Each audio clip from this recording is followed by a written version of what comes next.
एक काल्पनिक कहानी जो दिल की गहराइयों को छू लेती है। ये कहानी काल्पनिक जरूर है, मगर इसके भीतर जो सीख छिपी है वो बहुत महत्वपूर्ण है।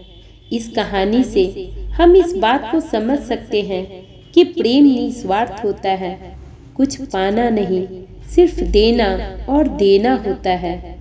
और जिसके पास प्रेम होता है उसे तो कुछ पाने की आवश्यकता होती ही नहीं। एक बार स्वर्ग में विचरण करते हुए कृष्ण और राधा एक दूसरे के सामने आ गए। विचलित से कृष्ण, प्रसन्न चित्त सी राधा। कृष्ण सकपकाए, राधा मुस्कुराई। इससे पहले कि कृष्ण कुछ कह पाते, राधा बोल उठी, कैसे हो द्वारिकाधीश।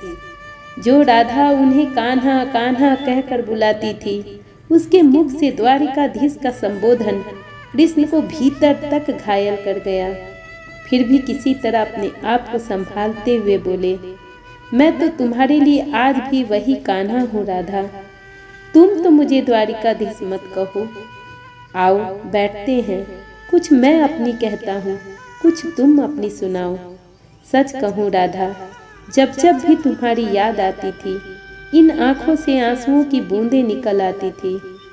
राधा बोली, मेरे साथ ऐसा कुछ नहीं हुआ कान्हा। न तुम्हारी याद आई, न आंखों से आंसू बहे, क्योंकि हम कभी तुम्हें भूले ही कहाँ थे। जो तुम याद आते, इन आंखों में तो सदा तुम ही थे। कहीं आंसुओं के साथ निकल न जाओ, इसलिए रोते भी नहीं थे। कान्हा, प्रेम से अलग होने पर तुमने क्या खोया, इसका एक आईना दिखाऊं तुम्हें।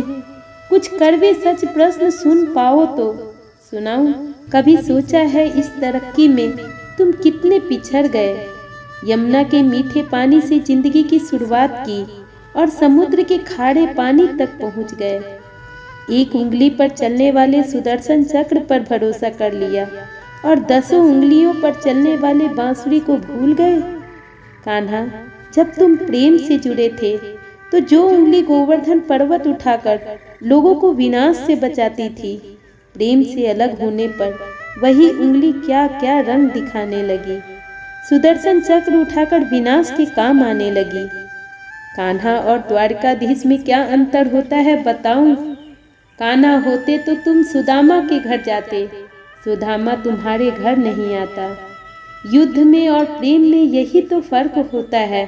युद्ध में आप मिटाकर जीतते हैं और प्रेम में आप मिटकर जीतते हैं।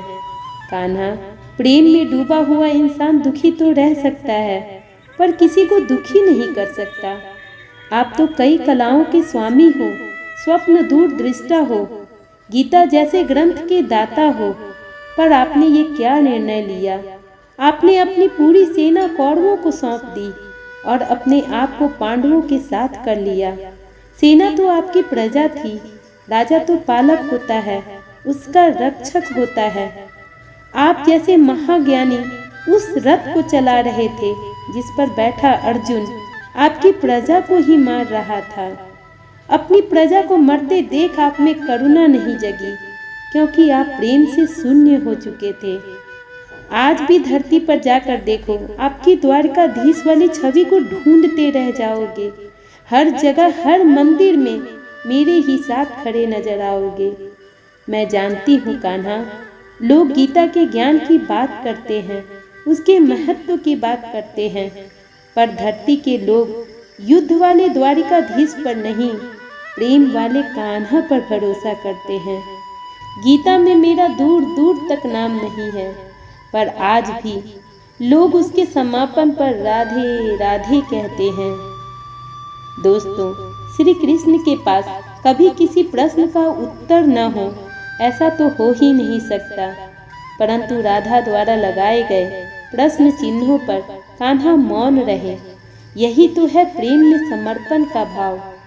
पराक्रम में हमें हर किसी को हराना होता है, तब भी हम जीत कर भी हार जाते हैं, परंतु प्रेम में एक ही कईयों का दिल जीत लेता है।